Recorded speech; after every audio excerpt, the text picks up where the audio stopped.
Hi, welcome everyone. I am Pati Garcia, and I'm so grateful to Efe for creating a space to come and talk about my unique experience that I've had as a birth worker.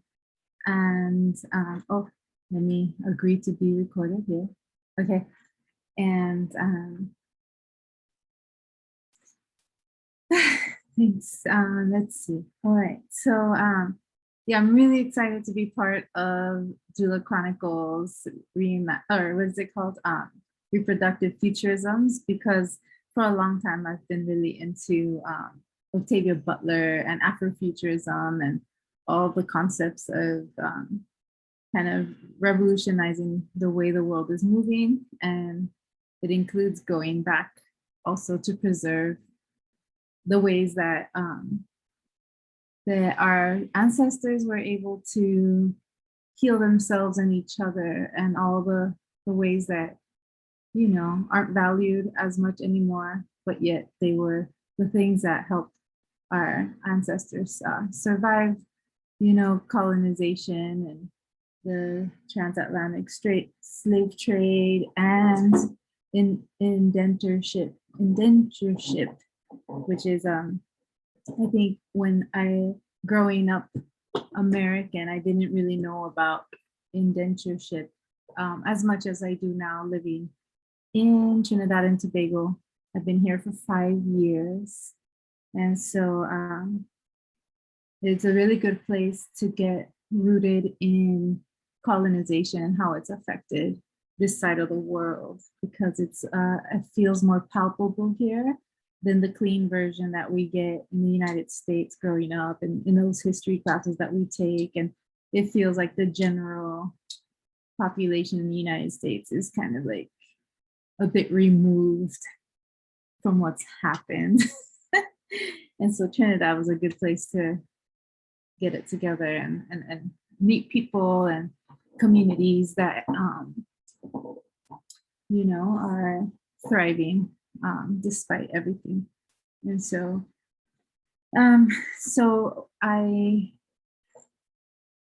chose Reimagining Birthwork as one of the titles because I'm very interested in putting our minds together to create something new and different, something that is sustainable and includes everybody. So I thought, why not share what I've gathered through these 5 years, because I chose such a different route as a birth worker, as someone who became a midwife, and then chose to really leave. I just left the United States because I couldn't get paid work when I graduated from midwifery school. So what happened was I was in the Midwives of Color group on Facebook, and there was an ad for a newly graduated or newly licensed midwife to work at Mama Toto Resource and Birth Center here in Trinidad. And I applied to it and I got it. And their goal, they had received a grant from the US Embassy. It was actually a grant under the section of public, almost like technically nothing to do with health, but everything to do with publicity. And so they need a little grant so that they can bring a US citizen to kind of pump up the publicity of the birth center and do birth work, right? And their goal was that they wanted Trinidadian women to have a better pregnancy experience and birth experience. And so that was my role. My role was to do actual midwifery and community outreach to show people that giving birth, making babies, they call it to make your baby. And they don't mean conception, they mean giving birth. And my role was to show folks that there's something called respectful maternity care. These are how this is what respectful maternity care is, and this is how you carry it out. And the birth center is one of the places that does that to the T, right? And so in that process, I got to meet a lot of people from Trinidad, and introduced to what people have already been doing here in terms of recovering after giving birth, right? I'm just gonna check the chat in case anybody, well, I wanna see what people are saying. Whoa, where's everyone from? LA County, shout out to your butler. Okay, yes, nice to meet everybody. I was just curious because I'm not used to the webinar, or I thought I wasn't gonna see anybody, and I'm seeing people. It's exciting to me. Anyhow, let me see what I have on my slides here. I say all that background information to say that one of the luckiest things I got to do here is observe the postpartum traditions that they have here that are being used almost all the time, and people have different opinions of it. Some people might want to say that that's old time thing and nobody does that anymore. But then there's other people who are like, yeah, we believe in our medicine, our bush medicine, and granny did this, or, you know, someone in the family is always an auntie who knows all these traditions, right? And what I found is that my role was, in the end, very much to validate people's experiences. Because of my white skin, I feel like I was given this, how do you call it, unearned privilege to say, yes, this is a good idea. No, that is a bad idea. And people actually believe me. But I should be believed because I do carry a lot of these beliefs because I grew up in a very non-American way. So what am I trying to say? How do I go to my next slide?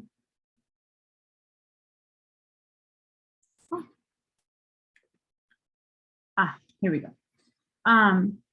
So part of me says this line, who she feels she is, like, who am I really, right?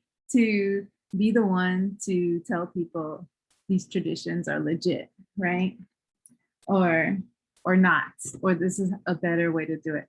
So a little bit of my background is that I did do bodywork training. I did go to school for this. I started in 2004. I learned Chinese medicine. And as I learned Chinese medicine, I realized that Chinese medicine is basically indigenous medicine.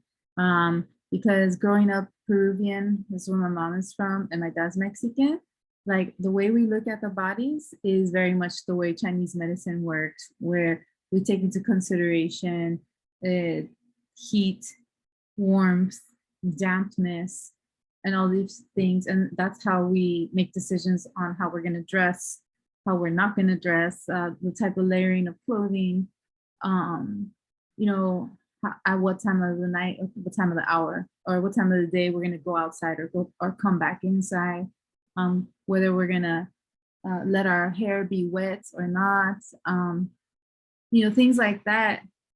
I realized in Chinese medicine is very similar to Mesoamerican, Andean world views of the body.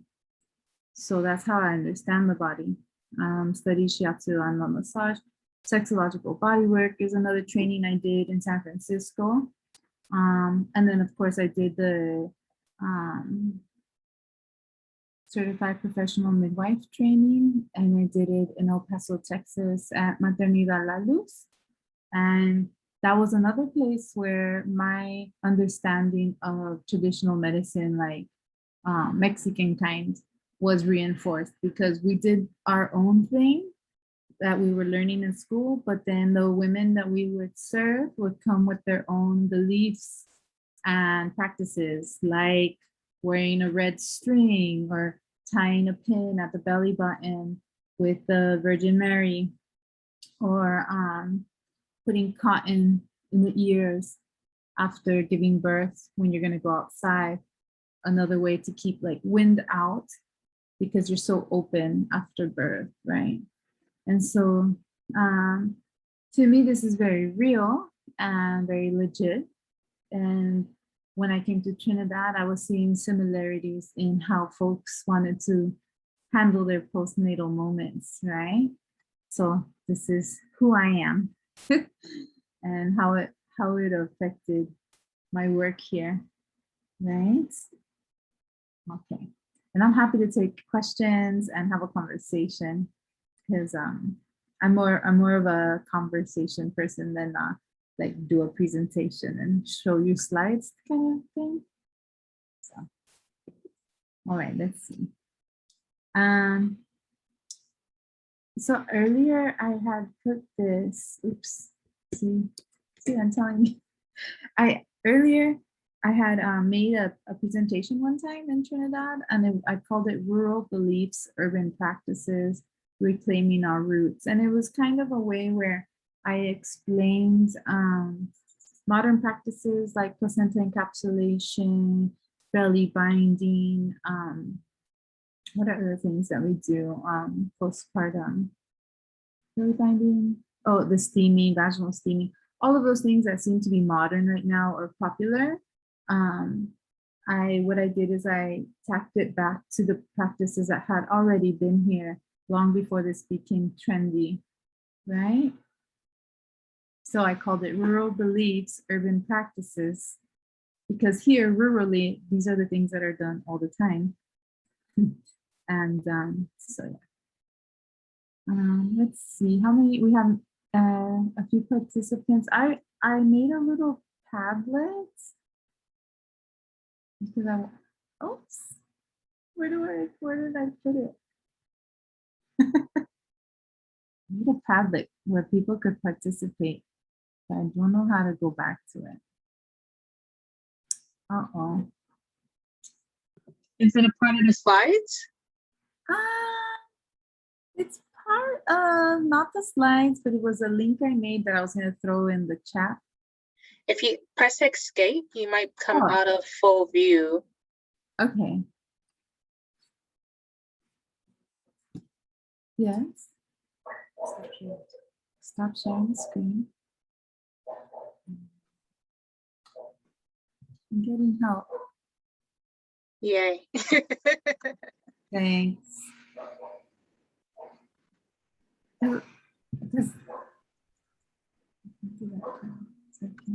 You copied it? Because I wanted to know what people would think and what they would share if I did this. If I made a Padlet where people could share what does it mean to reclaim our roots, right?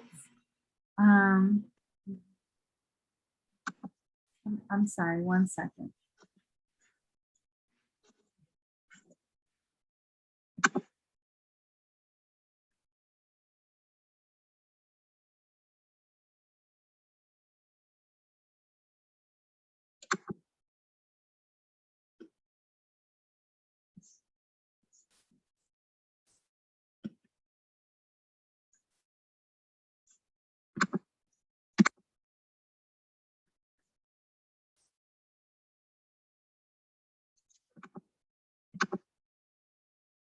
Is anyone else on the Padlet trying to figure out how to post on it?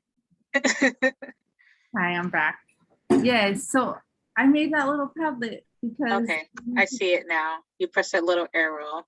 Yeah, little pink arrow on the bottom right. I wanted to see what people thought their roots were and what does it mean, and when they think of that, yeah, what comes up for them? Because I think we all have very different ideas, and I just wanted to know. I wanted to make something interactive because I also don't like just talking at people. So I'm trying to upload a photo.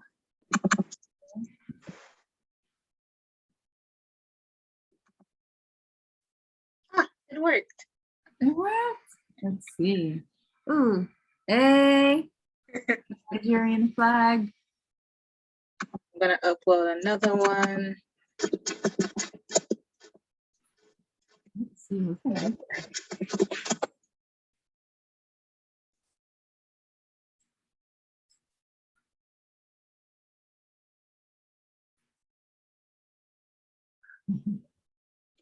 Let's see. I like that you can put gifts.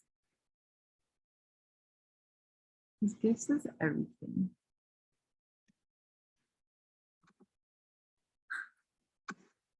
Anyway. Yeah, maybe a couple minutes of this would be fun.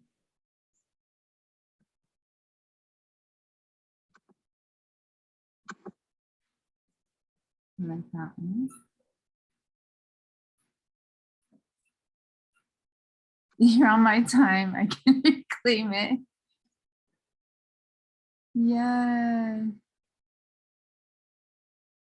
Oh my gosh. These are so good.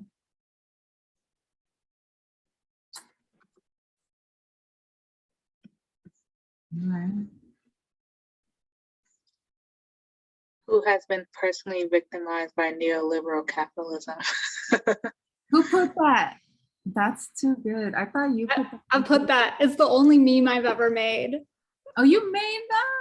I mean, like I used a meme maker thing, but I made it like a long time ago. But I feel like that really speaks to, for me, how like the birth work that we all want to do and the constrictions of neoliberal capitalism don't work together.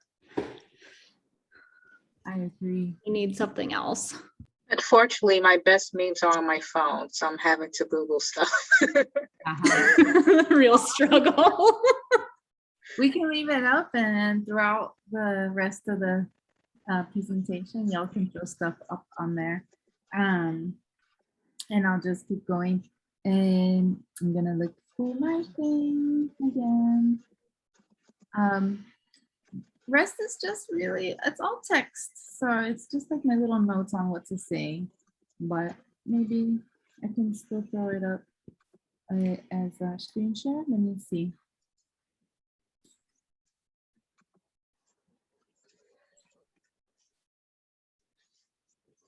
Am I doing it right? I think I'm doing it right. All right. So what does it mean to reclaim our roots? What are our roots? So that is being answered by the Padlet. What are our roots? And the thing about roots, though, is there's roots in the past, but we can make our own roots. Ta-da. Like we are new people, so we are seeds. This is some, just general things I picked up along the way.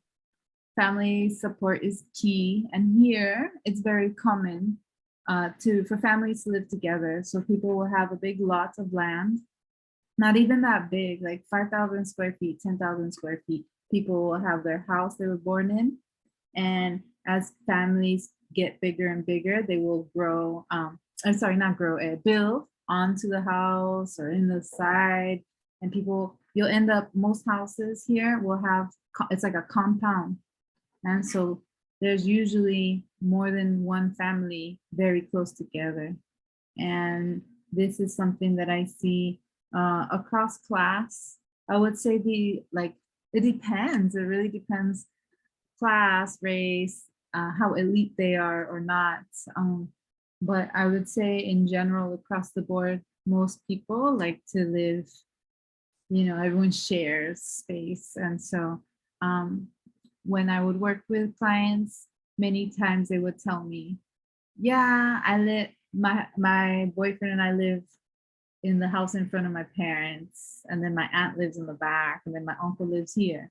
So when I ask them, what's your postpartum plan for care, they'll say, oh, my auntie, she works nights, so during the day she'll take care of me, and then my mom works during the day, so at night we'll switch off and she'll come and feed me or whatever. And I was just always like, wow, that's beautiful. Yes, this is the way to do it, right? So there's a lot of that type of support. And then you have the families that are more modern or have moved away from that for whatever reason. And so then those are the families that are tapping into things like the Doula Association and hiring postpartum doulas, or using those types of supports, right? And of course, there's always the culture of hiring domestic workers, right? And so there's plenty of that going on all the time.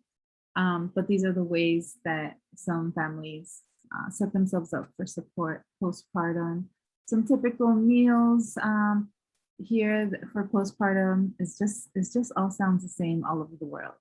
But fish broth, soups, provision is really popular. It's like using sweet potato, cassava. Green fig is like unripe banana, the real tiny ones. And those are really high in iron and easy to digest.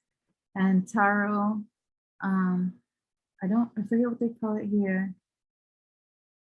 Darsa, what's taro here? I forgot. For callaloo, the green bush. Dashin. So dashin is what they call it, taro. That's used a lot too for food. The leaves is boiled and made into like almost like a puree. And those are really high in iron and easy to digest. So, and then hot teas, of course.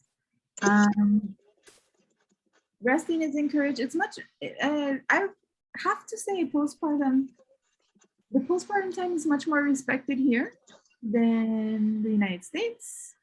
Here it's very normal. It's 13 weeks off. 12 to 13 weeks off is like baseline. And then there's an additional 10 weeks given if a parent decides to stay home longer, and you don't need a medical reason for that. You just need to let them know. And so all that really does is it extends your job, your time away from your job. It doesn't mean you get paid for those 10 weeks. It just means that you have a legal right to go back to your job. So basically the government supports you in keeping your job, and you can get to about almost 6 months postpartum without losing your job, and you can go back. I thought that, I had never heard of that until I came here. And so I thought that was very progressive, but it's not the same for fathers, of course. Depending on the business, they usually get 2 to 3 days off. Many times the fathers will collect all their vacation time, try to earn vacation time, sick time, and then they'll put it all together. And sometimes they'll get up to a month or 6 weeks off.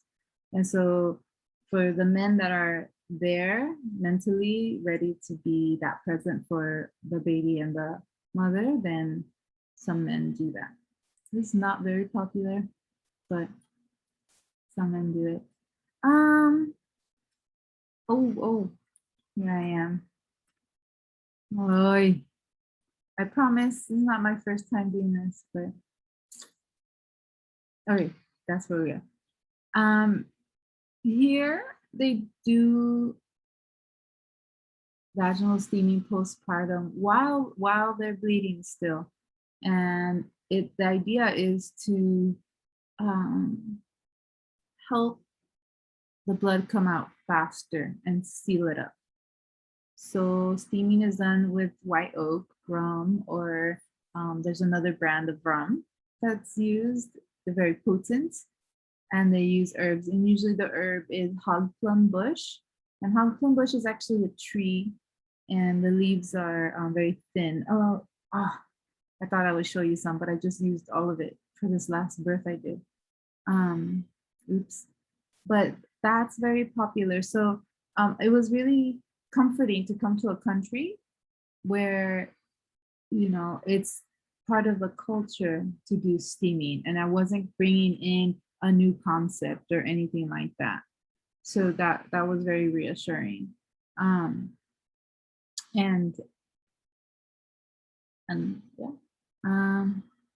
then soaking with salt water is also a very common practice. And what I found was people were unsure of which one was which.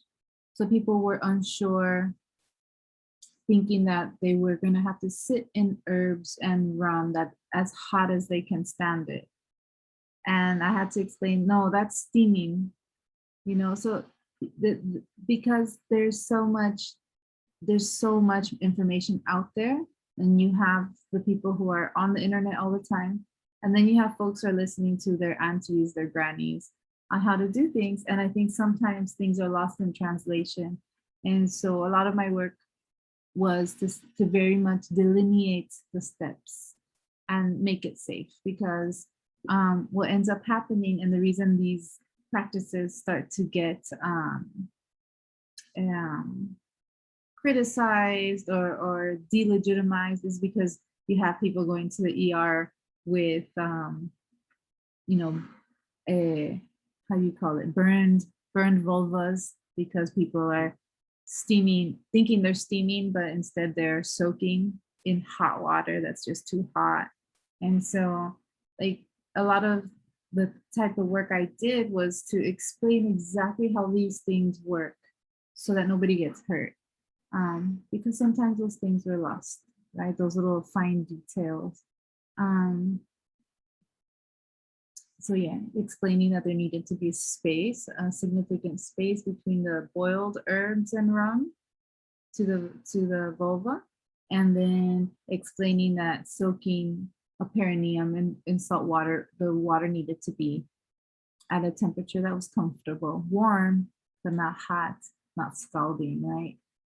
And so a lot of my work was that, and especially when I worked in the public hospital, it was explaining that, because people would ask, when do I start doing this and that? And my granny told me this, my auntie told me that, my mom says to do this or that.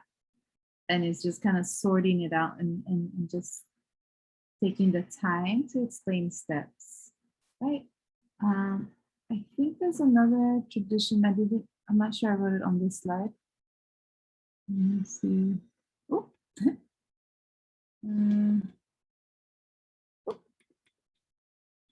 No, I don't think I made a slide for it. But the next thing that is done here is there's the practice of drinking castor oil soon after the birth, within the week, usually on day 8. The families are encouraged, they encourage the moms to drink castor oil to do the flush, to flush out any leftover blood in the womb. And that's all you Are you have. drinking the castor oil straight? Listen to me. This is what we're talking about. That is the instruction. Take castor oil. There's no explanation of with what, how much, nothing. There's like no protocol, right? So I asked many people, and everybody had different ideas, different suggestions, and none of them were consistent. I never heard the same thing twice. So what I had to start doing was create a parameter, because I think it's a good idea. I've never done it, never heard of it till I got here. But if I were to do this in a safe way, what are my skills? Like what knowings would I pull from? I guess that we use the same amount that we use to induce. That's what I thought. Yeah. So that's my limit. You know, I don't think that you need much more than that. So I use 2 ounces. I explained to use 2 ounces. And I definitely encourage to have it with like a smoothie, or just mix it with anything, a broth, but to dilute it in a sense, right, with something else instead of just taking it straight. And the next thing I like I instructed, I guided, was that the person eat lightly that day, and before they even get to the day. And I usually discourage pumping or putting aside milk so early in the postpartum. I find it works better to wait 6 weeks to start pumping and saving milk, right? because it takes about that long to establish the relationship and the production. So anyway, but for this is a tradition, right? This is something they do and they want to keep doing, but nobody has clear answers of how exactly to do it safely. So I encourage my clients to pump or save milk, at least for one feed or two for this event, meaning in the first weeks, at some point, maybe by the between the 4th and the 6th day, they collect enough milk for a feed or two, so that when they get to the 8th or 9th day, when they're going to do the castor oil flush, that they feed the baby really, really well, and then do their castor oil intake. And of course, mostly they're going to poop, and that's fine. But what I wanted to show them was, or discourage or protect the baby was, I wouldn't want the baby to breastfeed after someone's consumed castor oil, because the baby could also consume the castor oil through the milk. And the baby doesn't really need a flush at 8 days. And I wouldn't want the baby's digestive system to go through something so intensely, so young. So I explained all of that. And then the parameter is to feed the baby the pumped milk for the next feed or two, so that she has some time to get it out of her system, right? So just little adjustments like that in order to preserve what it is they want to do, but then also keeping it safe for the baby. Little practical things like that was a little bit of how I contributed to the families I worked with, right? See what else. Does anybody have any questions about that? There's some questions in the chat. Oh. Do you find that you have to introduce postpartum care, or families already know what to do? And do you find that families so yeah, some families, yes, I'd have to introduce the whole concept. And I would probably do that usually in childbirth education classes or in the prenatal care. So that's where I would have to do it. Or many knew. I would say more people knew than didn't, right? And I think that comes from, in general, people understand that there's a vulnerability.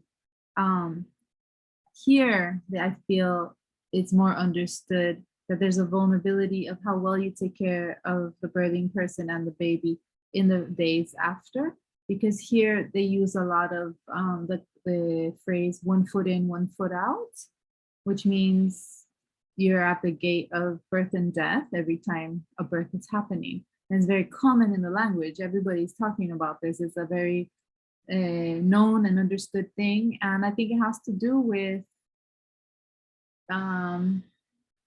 the two things are happening. There's just reality. Not all babies make it, not all moms make it, period. Especially babies, right? Moms definitely should be making it. But babies sometimes just don't make it. And also here, a viable baby isn't considered viable until they have to be 26 weeks or more. So any babies before that is, yeah, we just let them pass at the hospital, obviously.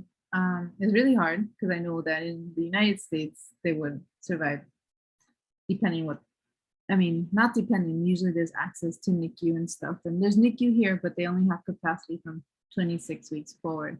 So there's a general understanding that some babies die. All that to say that the postpartum time is more respected here.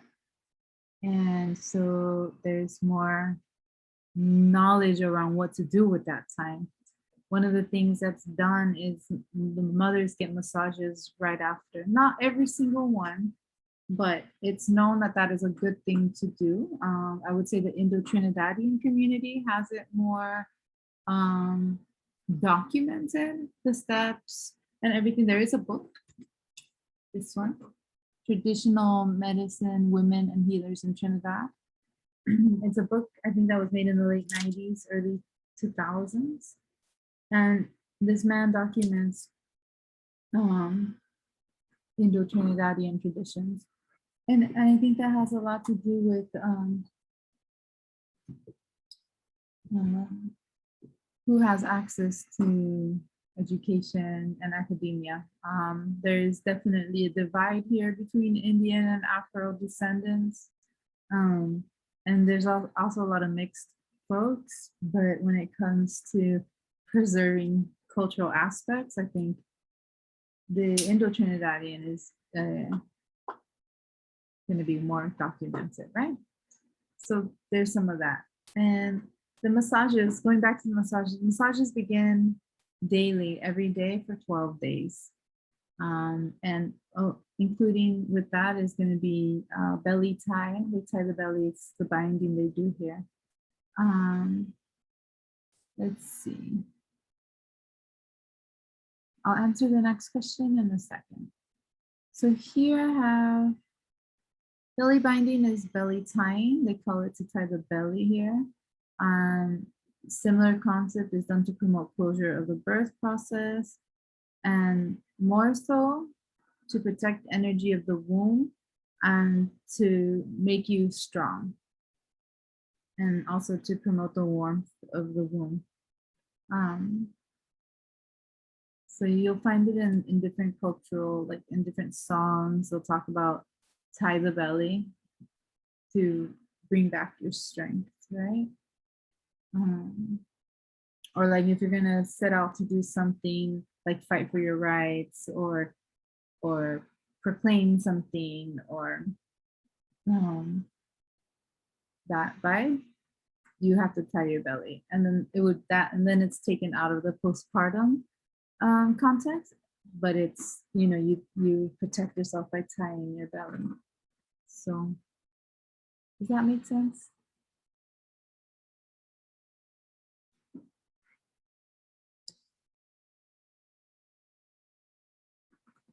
All right. And then someone asked, do you find that the family dynamic reflects men not guaranteed being a big part of the immediate postpartum period? I think it all really depends. I would say some men really understand that they're needed and they will make themselves present, and then some don't understand it. And it just depends. I think it has to do with class, culture, like how are they being raised? What are their influences? Like how much toxic masculinity have they been exposed to? Right? It's very, yeah, some men aren't going to be involved because it's not the manly thing to do. But in my care and when I worked at the birth center, we had a lot of methods of how to, I wouldn't say methods, but ways that we would include the fathers in the care, in the prenatal care, in the birth, in the postpartum. And then we made a support group for men. And then we made, what do we do? We did a support group for men. And then in a lot of my conversations with men what I do is I basically tell everybody there's no such thing as a motherly instinct, that being a parent is not a gendered experience. It's a human experience. So just as much care as the birthing parent who has to give to the baby, the non-birthing parent has as an important role. And it's to find what you're going to do to encourage and to support the dyad, and then it's whoever else is there, the whole family, right? So that's the line I use a lot. I use it, and it you got to understand that the context here is very very heteronormative here. There's very little space for non-binary, any kind of gender fluidity. It's really like, it's not happening here. It's not happening at the level that it is elsewhere. And so just by introducing the concept of there's no such thing as motherly instinct is already quite radical. But I also introduced that concept because I don't think it's okay for women to have this expectation that they should know how to do anything once they've given birth, and that there's an expectation that they should be bonding with this baby and breastfeeding phenomenally and feeling good about the whole thing. Nah, I'm completely divorced from that concept, and I really welcome people who give birth to embrace that concept and give themselves permission to actually be whatever they're going to be as far as in their experience postpartum, right? Like, are they going to be depressed and pissed that they now have to raise a baby? Yeah, absolutely.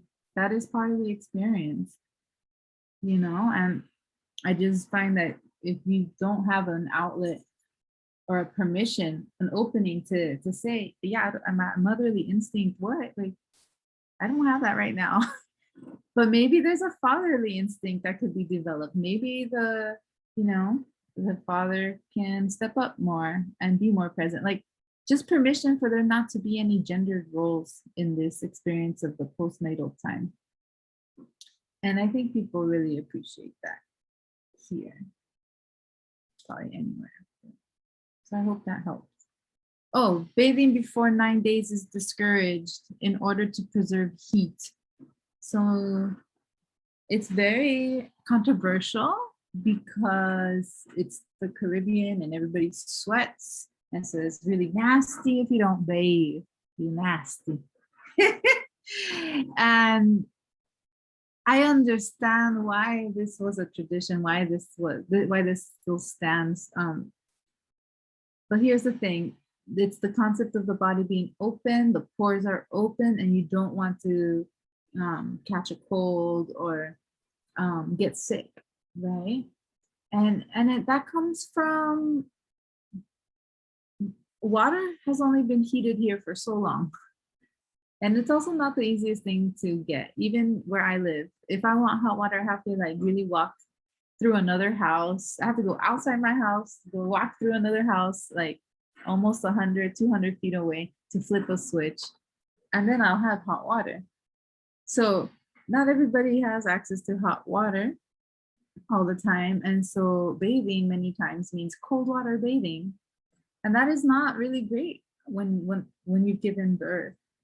And so many times that's a conversation I have with my clients, like, so what's your access to hot water? That belief is based on, if you do not have access to hot water, you want to not get very cold. You don't want to get too cold. And it's this idea to heal, right? And then once the 9th day passes, then you can begin to bathe again. And so it's controversial. Some people take it to an extreme and think that it also means not washing down there. And I have to explain, you need to at least soak your bottom in salt water, warm salt water. Do that for the 9 days at least, please. I can only imagine the postpartum visits. They're stinky. Mm-hmm. Some is stinky, some isn't, but it depends, right? Because then many people are doing the massages with oil, and so then the oil smells really good, right? But yeah, it depends. So this is the hard thing. When I worked in the hospital, there's no hot water in the hospital.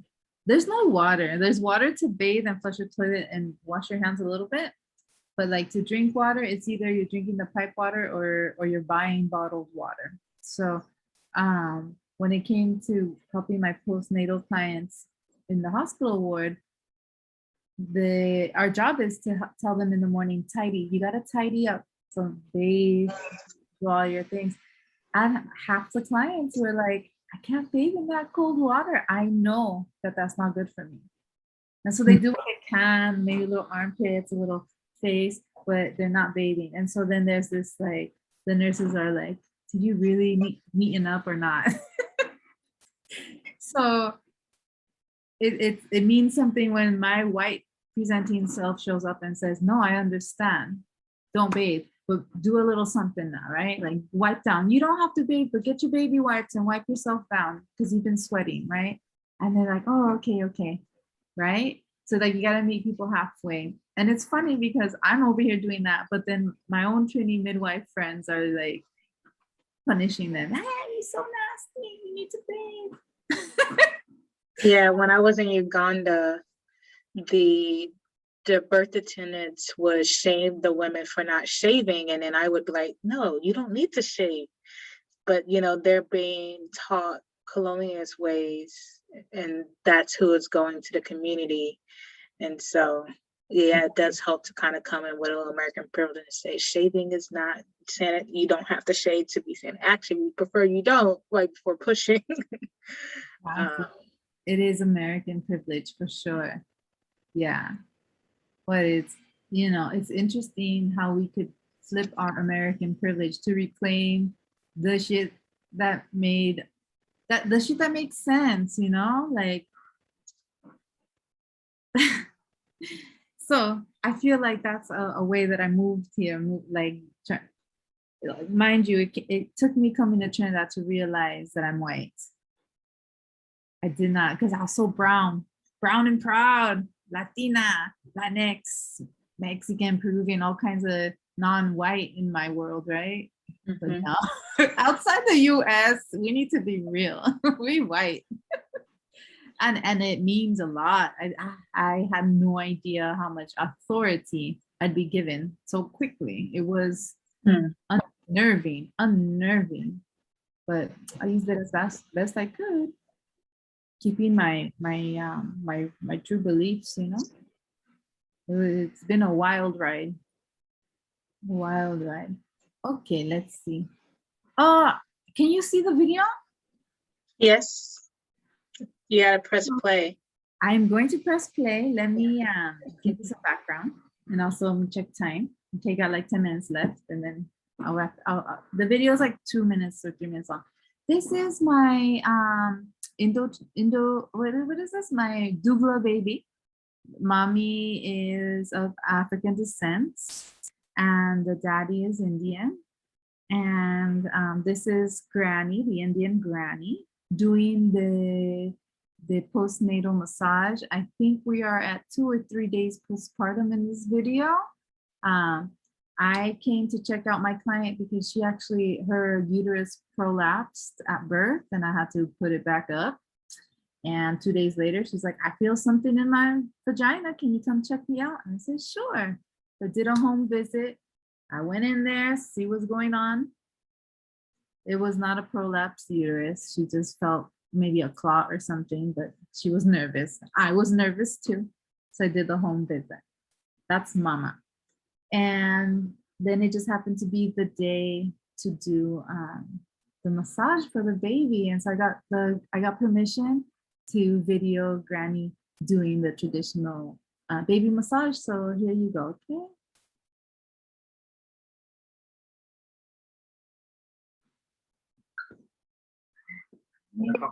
So she can see.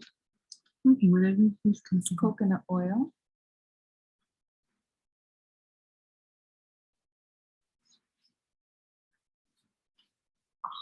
It looks like it feels great. Yes.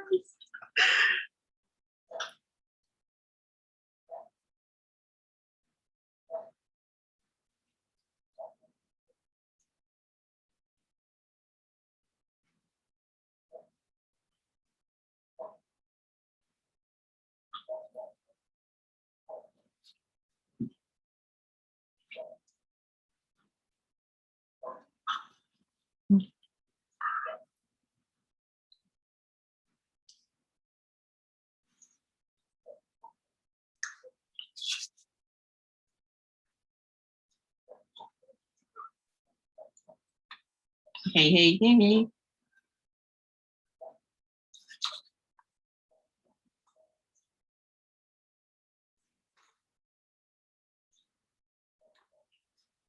Yeah, just now.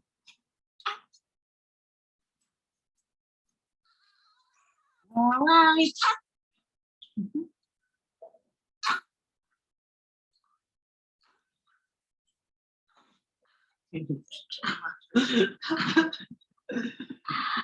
Mami đang đẹp đẹp cái vừa cái. Yes.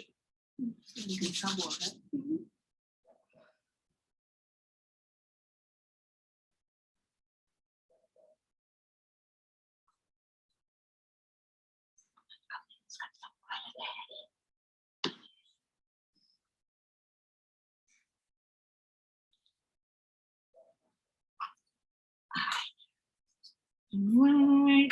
Just like the family come out. Let's see this.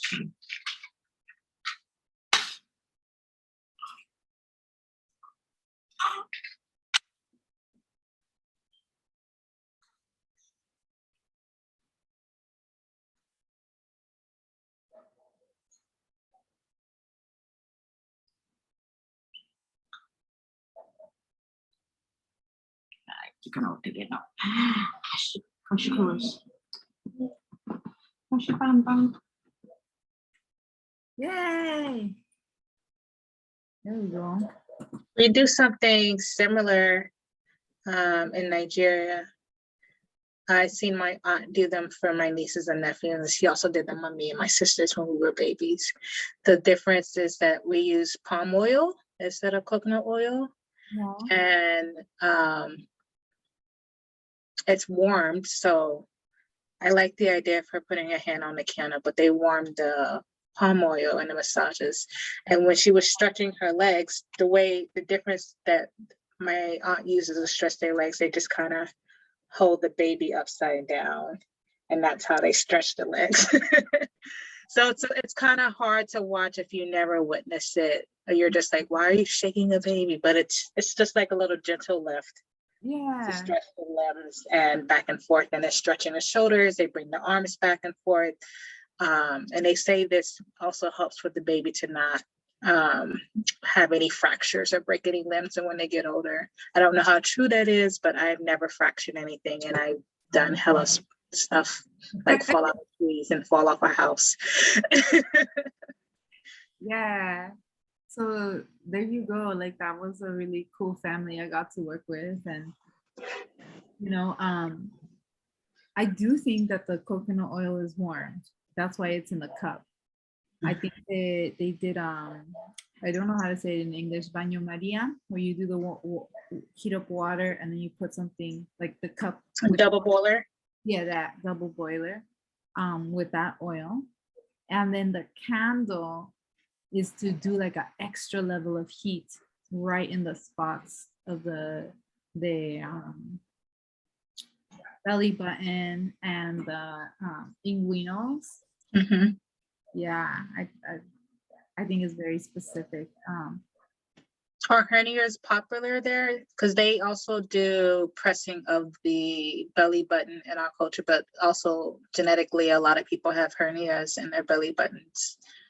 What was your question before the? Is hernia pop, like, are they pressing on it to prevent? Maybe. I know that there's a belief that part of the spirit resides in your belly button. And so when you're jolted or you get in an accident or you go through a trauma, the idea is that sometimes that where your belly button is moves up. And so then you have to massage it back down into the belly button. So I think that part of what she's doing is reinforcing where the spirit must stay, right? To kind of ground the baby into their own body. So I think that's part of it. And maybe, the hernia. I don't think hernia is that popular here. What's more popular is extra digits. So the amount of babies that have been born with extra digits with no bone, where I had to tie it off. I had to tie off a lot of little fingers out there while I was here. You just use like the thread that we use to tie the umbilical cord? I use suturing material. So that way it just disposes. yeah, it just falls off altogether. Yeah. Nice. Yeah. For I- the for the massage, like you said that the baby's only like 2 or 3 days old or 3 or 4 days old, but they don't, their umbilical stump's gone already, which seems fast, but do they wait to do the massage until after the stump's fallen off? yeah. Okay. I think it fell off that day or the day before. What happens with in my practice is that I do delayed cord. I just don't clamp the cord ever until I have to cut it. So my babies tend to be attached to their placentas for an hour. I mean, they're hanging out with the placenta for a while before I get around to doing anything with it. And so then once I clamp the cord, it's the amount of moisture that leaves that stump area. If you just leave it attached, is a lot. So most of my babies are losing their stump within 2 to 3 days. If my babies lose their umbilical cord or their stump at 5-7 days, to me, that's a long time. But what I do know is in hospital birth, they have that on there for, I don't know, 12 days, long time, because there's no delayed cord clamping. So it comes out very thick, still very wet. And so of course it's gonna take a longer time to dry and fall off. That's so interesting. I never thought about the difference between when you cut it, make it like contributing to how fast it falls off. But that makes so much sense. Like that if all the moisture leaves, then Yeah. it will only take a couple days to fall off. Yeah. It's pretty neat.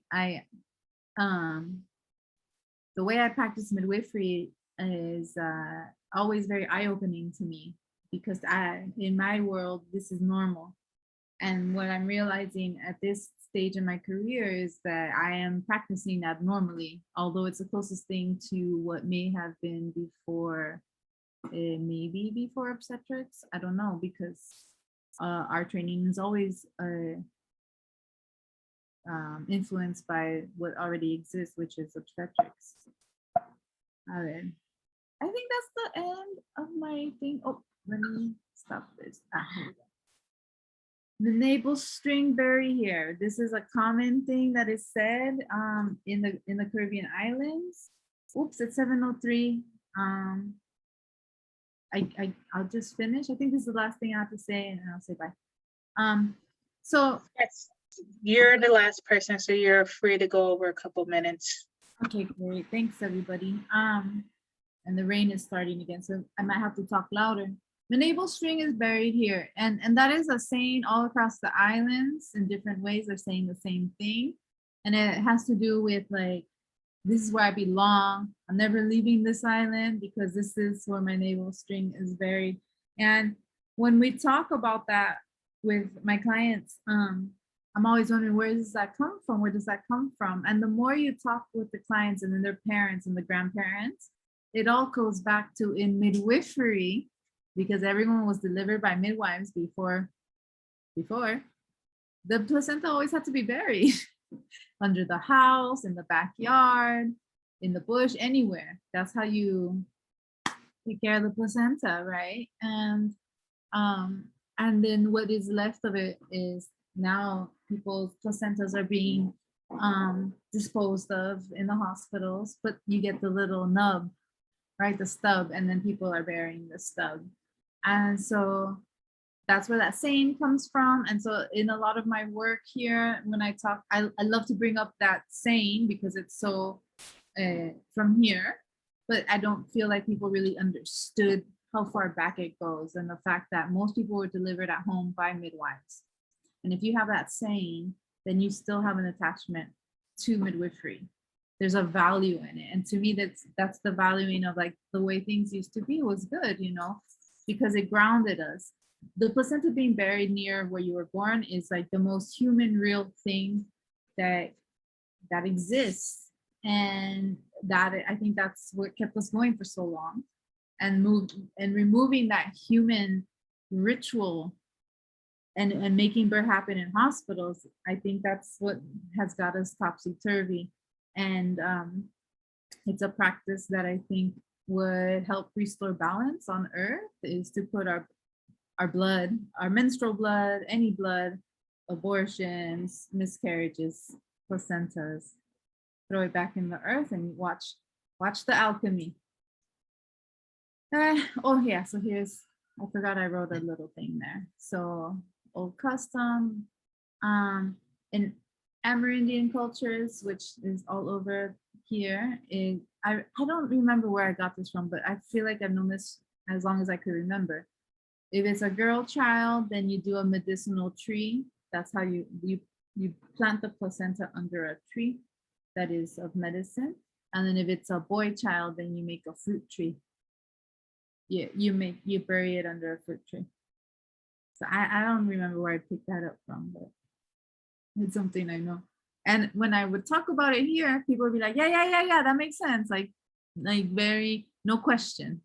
And so it must be true. It's just like, there's so many things that we just know in our DNA, yes. We talked about vaginal steaming. They added rum here. And I just, some leaves.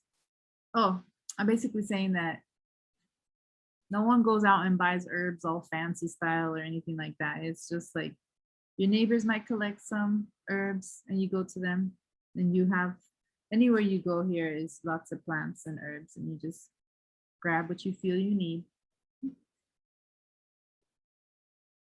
Just another list of some of the herbs I've used here.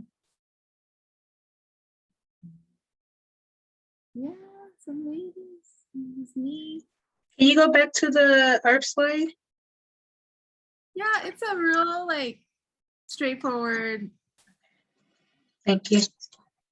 Very common herbs. The only one. I never saw hibiscus in a steam before.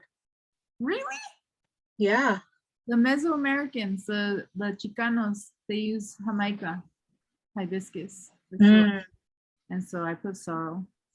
And is there another name for hog plum? I never looked into it. Never heard of it, so I'm gonna do some research. Let me see. Thank you. My little book. Hog plum. I have the family name. It's Anacardiaceae.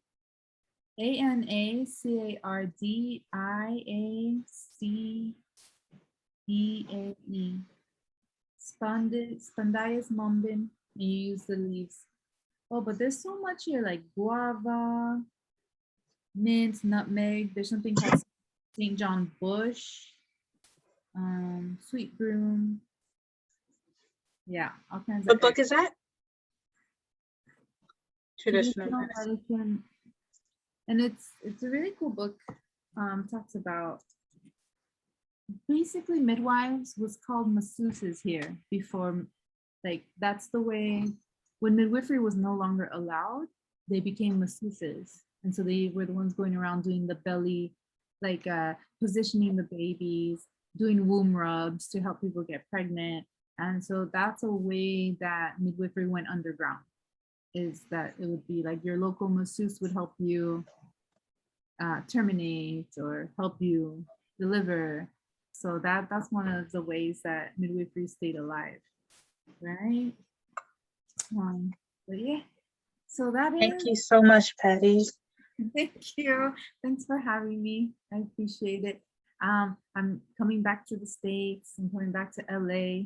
I'm really excited to see what I can do over there. And I welcome everyone to stay in touch. My BirthWorksTT is my name for here. And then for the United States, I use Pati La Partera, P-A-T. I'm gonna put it in the chat. And that's my regular Instagram. And I wanted to take one last look at the at what you guys did for the thing, the Padlet. Okay, well, that's cool. Everybody put. And yes, plants belong to everyone, and I'm loving learning about them. Yes. Okay. I'm so grateful everyone put something on there, and thanks for having me and asking all your questions. I'm looking forward to collaborating and making midwifery what we want it to be, not what we've been told it is. Ashe. Thanks, Patty. I learned so much. That was great. Oh, Thank you so much. You're welcome, Efe. Enjoy is it your evening? Enjoy your evening. Nighttime now, yes. 7. Or enjoy your night. Thank you. Bye, everybody. See you soon. Take care. Bye.